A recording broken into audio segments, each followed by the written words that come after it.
Welcome to a special coach spotlight here at the Kokomo Post Sports. I am your host, Jay Stevens. And like I've said before, we try to do these coach spotlights throughout the year to highlight different coaches in Howard County at the high school level, not just basketball or football, tennis as well, any sport there at the college level, and also at the professional level. And here to my right, it is the new women's basketball coach at IU Kokomo. And I do believe she's the first college basketball coach, college sports and coach in general, that has been here for a coach spotlight. So Miss Lisa Pflueger, people in the area know you, but now it's the new title for you as head women's basketball coach at IUK. Welcome to the show, and how does it feel to have that title? It's an honor, for sure. I'm very humbled and honored to be able to have this opportunity. And, you know, I feel very blessed, for sure. I have been a person that I moved to Kokomo almost a year now, was end of June in 2023. Mm-hmm. Okay. And I started getting entrenched in the Howard County sports scene in IUK, hosting the Cougar Cast Weekly. And I look up and I see this name, Lisa Pflueger, interim head coach at IUK. And I'm like, okay, for the women's basketball team. I'm like, okay, cool. Go to a game. I see you out there on the sidelines, coaching, yelling, fiery, getting everyone fired up. And your enthusiasm was one of the first things I noticed about you. I don't know if you saw me over there at all. I think I did. But I noticed your enthusiasm, and you were always finding ways to motivate the players. Is that something we should continue to expect from you as a coach of the Cougars women's basketball team?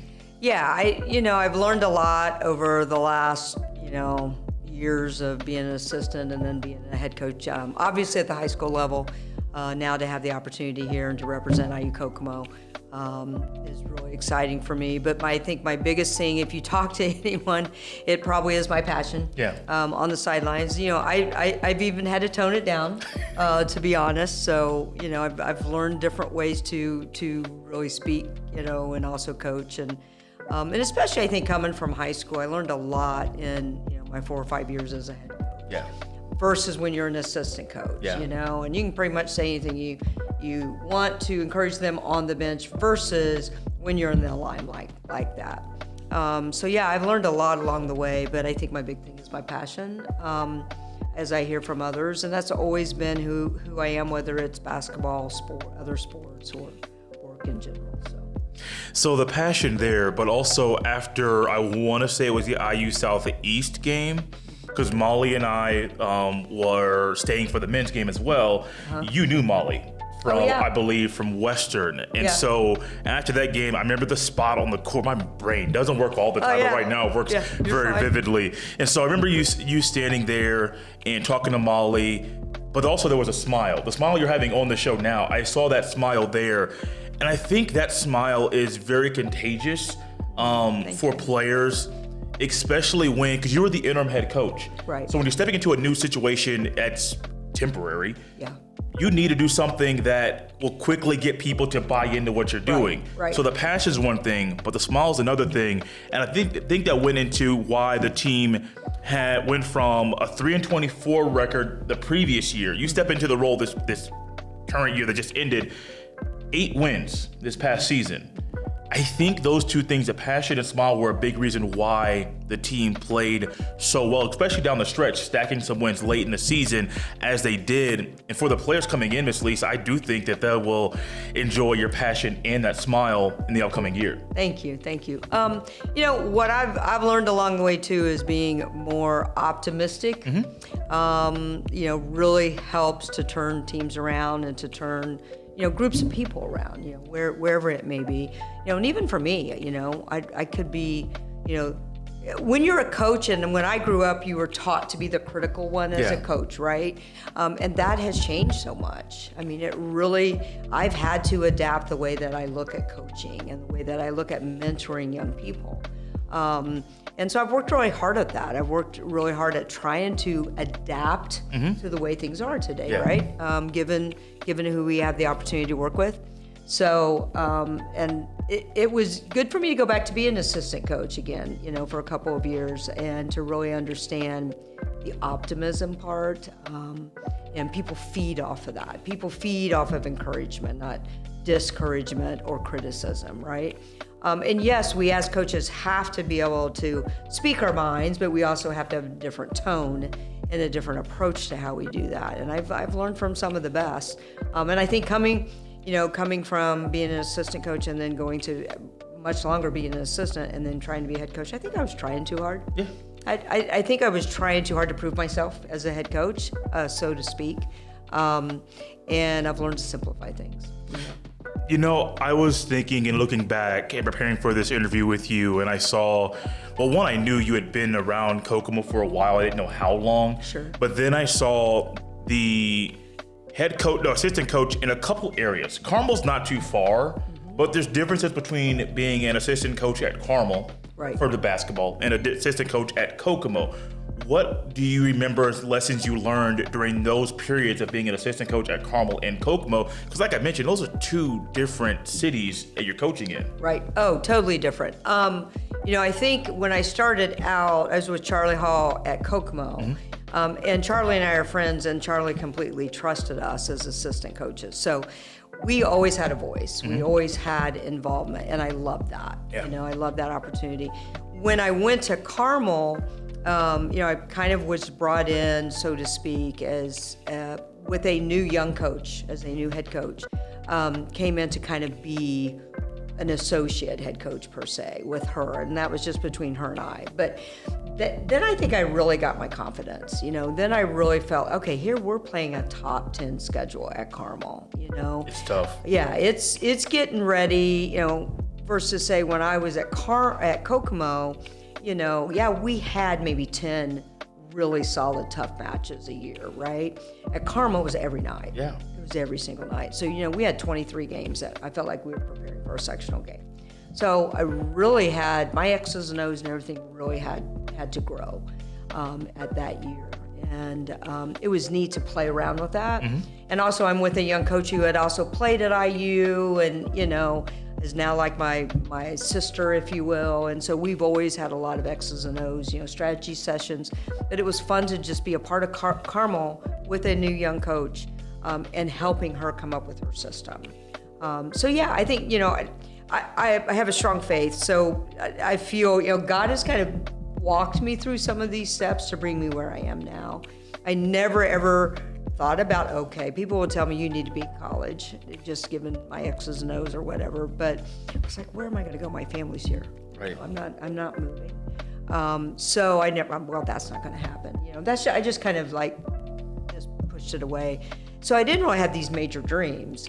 But then when I got the opportunity and I was at IUK, I didn't even know if it would happen here, but I thought, well, I'm willing to move at some point if I need to, to try to move up, because you have to. I'm coming into this late in the game in my life, versus I'm going up against a lot of really talented D1 college basketball players, that are wanting to be college coaches, right?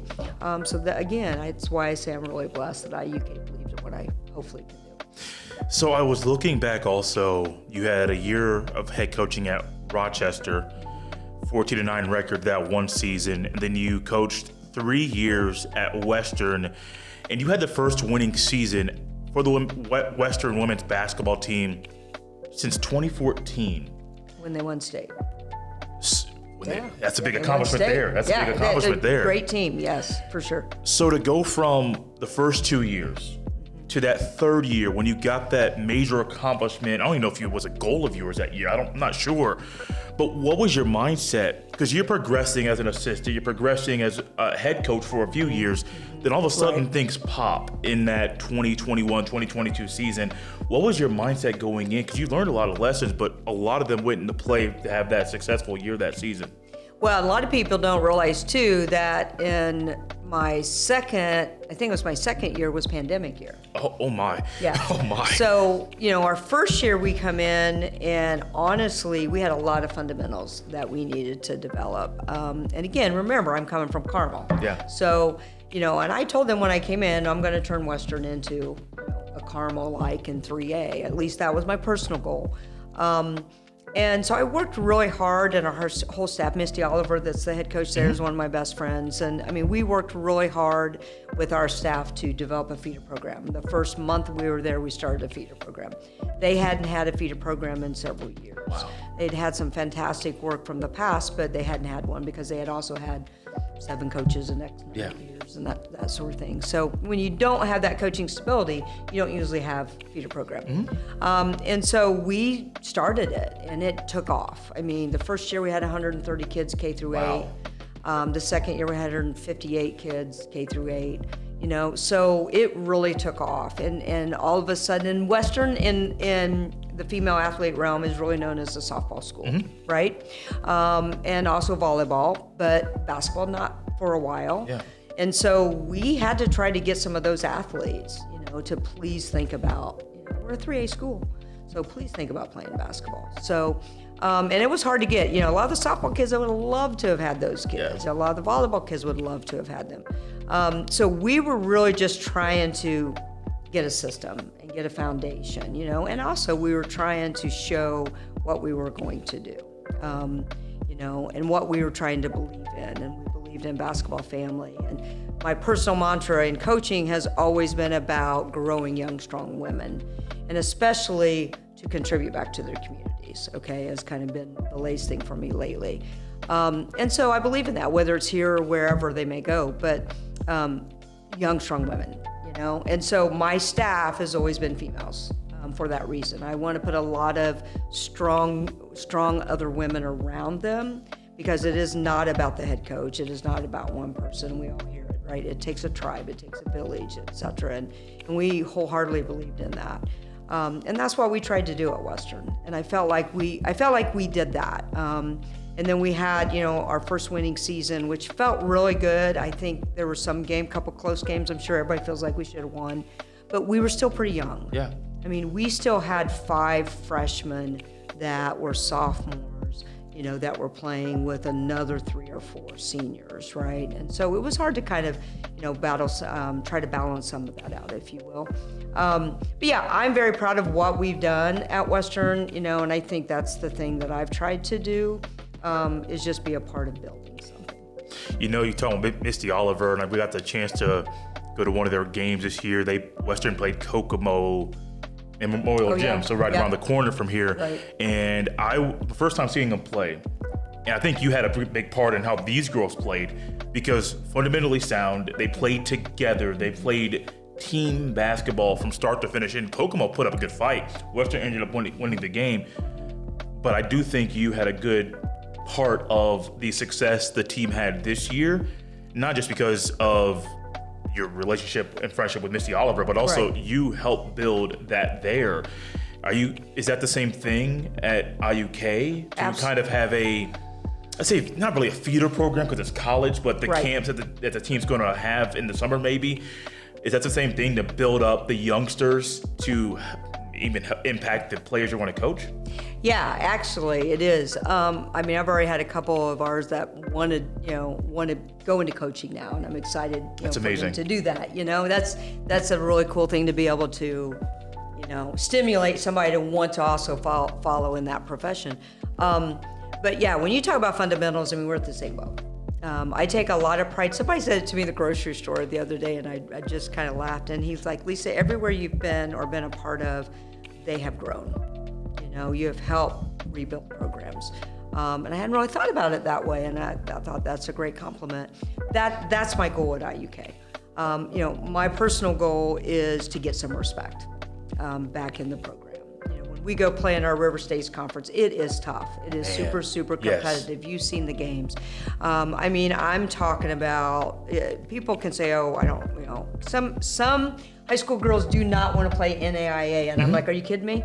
Like, just come to one of our games. You know, come watch us play Rio or Oakland City or, you know, someone like that. And you will see that we've got kids that probably could have played D2. Yes. Right? Maybe even D1. We've had the 6'4" girl from Oakland City, I think, was from D1 and then came to NAIA because it was close to home, kind of thing. That happens all the time. But it's super competitive. I'm also a longtime Kokomo resident, and I drive down Washington Street my whole life, right? And there's IUK, and okay, I'm thinking it's a community school or whatever, and that has been and since I was growing up. Not really, honestly, thinking about it too much. Now that I've been there, you walk in our gym, you walk on our campus, you meet our people. I mean, it's something Kokomo needs to be proud of. It really is something. It's to me one of the best hidden secrets of Indiana. And, I'm using that in my recruiting. I'm trying to get people over the stigma of Kokomo, okay? That their parents or grandparents had, right? And I've lived here. I can speak to that. I can talk about how we've changed and how it's grown, and how it is a great city to live in, right? There's a lot of wonderful people here that if you need something, they will be there for you. I'm able to do that with parents. And my first recruit last May that I had the opportunity, she came in from Illinois and she was on her way down to run for the Roses, and her and her mom, well, we signed her. And mom said, when you took that extra 30 minutes and drove us around Kokomo, as a parent, she's gonna be, they're from Chicago, she's gonna be 3.5 hours away. I felt super comfortable. Then I knew she was coming to a good place, and I felt really confident she was gonna be safe, because you just took the time to show the community to Yeah. So, I think that's what a local coach can bring to IUK, and, we hope to kind of build off of that. And yeah, we got a lot of rebuilding to do. Yeah. My AD is fantastic. I love Heather Hayes. Coach Hayes is amazing. And, she's fine with, hey, do what you got to do, to help turn this around. I fully support you, et cetera. So, we're going to work. Just got it a couple weeks ago. It's been 2 weeks or so. And we're going to work. And honestly, the girls are hungry. And the girls really want to be in the gym. And we're lifting weights. We're doing speed and agility. Yeah. We're doing things that have kind of fallen by the wayside with the different coaching changes. I got a question for you. Sure. And sorry for rambling. No, you're please. I talk all the time myself. And this is going to be one that you don't know what's exactly going to happen, but something is going to happen. How are you going to handle challenges in recruiting? I fortunately have been given the opportunity to start recruiting last year. Okay. You mentioned that. Yeah, and I'm that's the area I feel really comfortable and confident in right now. Because that can be tough. Yeah, it is, and I think that's the hardest part. And we only have financially so much money, that is allotted for scholarships, but yet, we are also touting the academic money and the different other scholarships that IU, being a part of IU is huge. Getting an IU degree, that's the first thing. I can say, hey, you can get an IU degree at a fraction of the cost, Yes. And if you like a smaller community, this is a smaller campus, 16-to-1 ratio. The players love that even as much as the parents love that story, right? I spend more time talking about non-basketball stuff to get them on campus. And then getting them on campus, it's always been, for any of us coaches at IUK, is getting them on campus, and is it too small? Yeah. Are you okay with it? But we're starting to recruit the 3A and the 4A kids, and even a Carmel kid can come here, and this is, this is probably big enough for me. Yeah. I'm used to being at something really large. Versus I talk to a 2A or 3A kid, and they're like, it's not that small at all, right? So then it becomes, is it a fit for us as a basketball program, and vice versa for them. So then we put on our basketball hat and we start talking about how we want to play and those sorts of things. And it's the first hurdle, I think, is the campus, and getting them to IUK, selling IUK to them. Then once we can sell IUK is, okay, now we got to sell our basketball program. Being the head coach now, that's a lot easier for me. The last 2 years, there was someone else that was the head coach, and I didn't want to walk on, I didn't want to be disrespectful in any way. So I often would have to, I found myself saying, well, let me talk to our head coach and see what he thinks about that. Now, and the other day I said to one of my players, man, it's so cool. Now I don't have to ask somebody. I can answer that question, without having to get back to somebody. What kind of players are you trying to target in recruiting? I'll give you my 6 non-negotiables, Yeah. okay? And I've shared it with the team and the kids that are coming back, all bought into this. But number 1 is they have to be a good human, number 1. Number 2, and that can mean a lot of things, and I explained what that means for me. They have to be a great teammate. Coachable, positive attitude. There's no I, so we say I equals we is over me. So we over me is a big philosophy. And then the last one, once they know those 5 and they get to know me and our staff, by the way, it's really about 100% buy-in. I'm not begging anybody to come here. Okay, and I think in the past, we've had to try to beg people to come here, especially if we weren't from Kokomo as coaches. And I'm not doing that. I've had some people talk to me about even local kids 3 or 4 times, and I'm like, I've already given her my spiel. She's already told me no. If she wants to be here, she needs to reach out to me.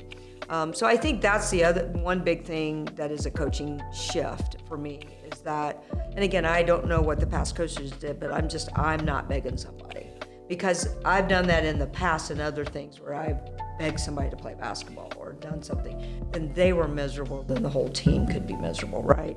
So they got to want to be here, first and foremost. They got to almost kind of pursue us a little bit versus us just trying to sell IUK.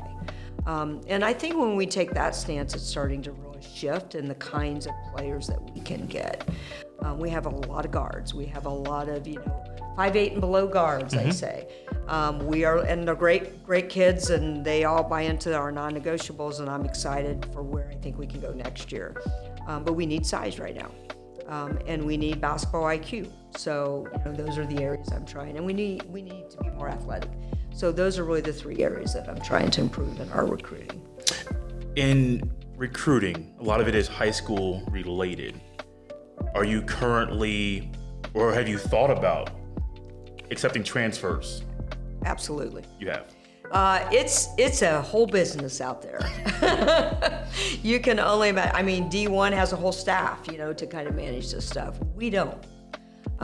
So there's a lot of lists you can buy for JUCO transfers and NCAA transfers, etc.